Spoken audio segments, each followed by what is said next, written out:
আজকে আমি আপনাদের কাছে শেয়ার করব একটা চিংড়ি মাছের রেসিপি। আর বানানো খুব সহজভাবেই দেখাবো, খুব কম মশলাতেই দেখাবো।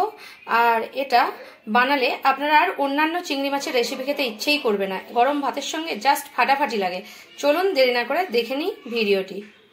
চিংড়ি মাছের এই রেসিপিটা বানানোর জন্য আমি আধা কিলো চিংড়ি মাছ নিয়ে নিয়েছি। এগুলোকে এখন আমি পরিষ্কার করে নেব। চিংড়ি মাছটাকে আমি ধুয়ে পরিষ্কার করে নিয়ে নিয়েছি। আর এখন হাফ চামচ লবণ এর মধ্যে দিয়ে দিলাম, আর দিয়ে দিলাম হলুদের গুঁড়ো হাফ চামচ পরিমাণে। তারপর আমি ভালোভাবে মাখিয়ে নিচ্ছি চিংড়ি মাছগুলোকে। চিংড়ি মাছটা বানানোর জন্য একটা ফ্রাইং প্যান বসিয়ে নিয়েছি, আর সর্ষের তেল দিয়ে দিচ্ছি 2 চামচ পরিমাণে। এখানে তেলটা আমার গরম হয়ে গেছে। এখন আমি ধীরে ধীরে চিংড়ি মাছগুলোকে দিয়ে দিচ্ছি। এভাবে সব চিংড়িগুলোকে দিয়ে দেবো।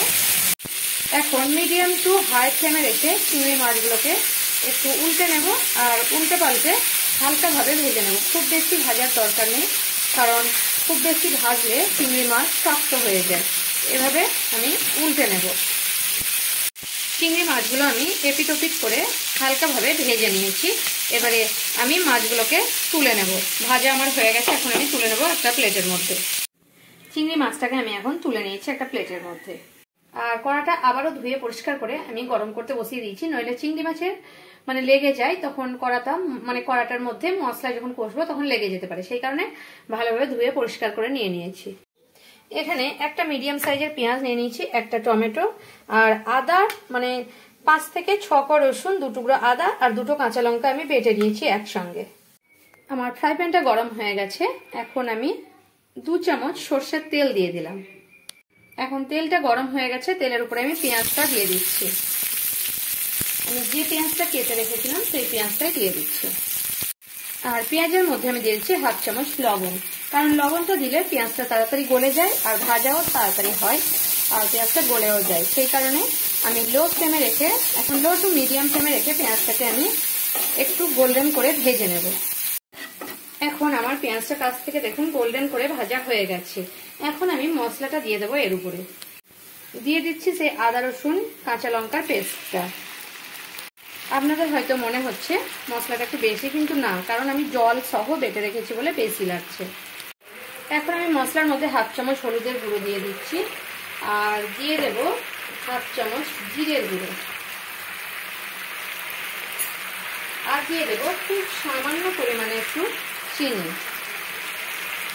এখানে আর একটা জিনিস ব্যবহার করবো আমি, যেহেতু কাঁচা লঙ্কা 2টো বেটে দিয়েছি, ঝাল হয়ে যাবে, সেই কারণে শুকনো লঙ্কাটা ব্যবহার করছি না। তার জায়গায় আমি কাশ্মীরি রেড চিলি পাউডার দিয়ে দিচ্ছি, একটু কালার আসবে ভালো, সেই কারণে। এবার মশলাটাকে আমি মিডিয়াম টু লো ফ্লেমে রেখে কষাতে থাকবো। এবারে মশলাটা আমার কষানো হয়ে গেছে, তেল ছেড়ে গেছে দেখুন। এবারে টমেটোটা আমি দিয়ে দিচ্ছি এর মধ্যে। টমেটো দিয়েও আমি মিডিয়াম টু লো ফ্লেমে রেখে টমেটো মশলার সঙ্গে কষিয়ে নেব। এবারে টমেটোটা মশলার সঙ্গে আমার কষানো হয়ে গেছে, গলেও গেছে। এবারে আমি আর একটা জিনিস দেব, আপনাদের টমেটোটা একটু খুন্তি দিয়ে এভাবে করে নেবেন। এখানে আমি হাফ চামচ মতো চিকেন মশলা দিয়ে দিলাম। চিকেন মশলাটা কিন্তু খুব ভালো লাগে, তাই আমি দিয়ে দিলাম।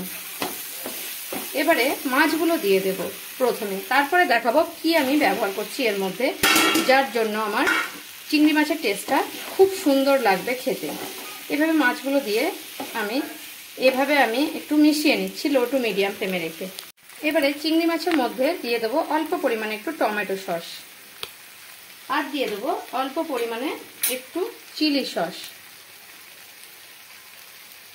আর এই যে আমি এখনই বলেছিলাম এমন একটা জিনিস দেবো, একটা দুটো, যে যার জন্য চিংড়ি মাছটা টেস্টটাই বদলে দেবে, আর খুব সুন্দর খেতে হবে। এই যে টমেটো সস আর চিলি সস, এ দুটো দিয়ে দেখবেন একবার আপনারা খেয়ে, খুব সুন্দর লাগে খেতে।